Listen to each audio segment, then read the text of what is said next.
செங்கோட்டையின் பெரிய மக்கள் தலைவர் அவர் பின்னாடி ஓட் பேங்க் இருக்குன்றது முக்கியம் கிடையாது. அதிமுகலேருந்து போறதுக்கான ஒரு இடம் அங்கே இருக்குல்ல. ஓகே. அது வந்து இப்போ இனிமேல் ஏடிஎம்கேலேருந்து பிடிக்காதவங்களாம் அங்கே போகிறதுக்கு திமுக தான் போகணும்னு கிடையாது. இனிமேல் தாவேகாவுக்கும் போகிறதுக்கான வாய்ப்பு இருக்குல்ல. அந்த செங்கோட்டையனுக்கு அந்த மாதிரி அசைன்மெண்ட் கொடுக்கப்பட்டிருக்குன்னு வேற சொல்றாங்க. ஆமாம்.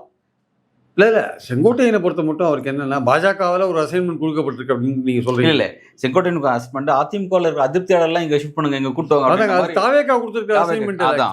தாவேகா கொடுத்துருக்க அசைன்மெண்ட் அவர் ட்ரை பண்ணிட்டு இருக்காரு. அதில் கேபி முனுசாமி போன்றவர்கள்லாம் கூட போயிடுவாங்கன்றாங்க.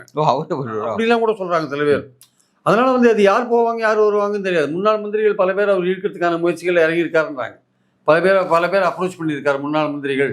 அவங்களாம் வரத்துக்கான முயற்சிகள் அவர் எடுக்கிறார் அப்படின்றாங்க. அது வந்து எடப்பாடிக்கு வந்து என்னென்னா யார் போனாலும் வந்தாலுமே விலகி நின்றவங்களாம் மறுபடியும் சேர்க்கறதுக்கான வாய்ப்பே இல்லைன்றதில் உறுதியாக இருக்கார் சார். அதில் வந்து தெளிவாக இருக்கார். அது கோபி கூட்டத்தில் அவர் ரொம்ப தெளிவாக பேசினார். கட்சிக்கு துரோகம் பண்ணிட்டு போனவங்க, கட்சி தலைமைக்கே கெடு வச்சுட்டு போனவங்க, ஸோ இவங்களெல்லாம் சேர்க்கறதுக்கு ரெடியாக இல்லைன்றதான் துரோகம் பண்ணிட்டு போனவங்களும் சேர்க்கறதுக்கு ரெடியாக இல்லைன்னு இருக்கார்.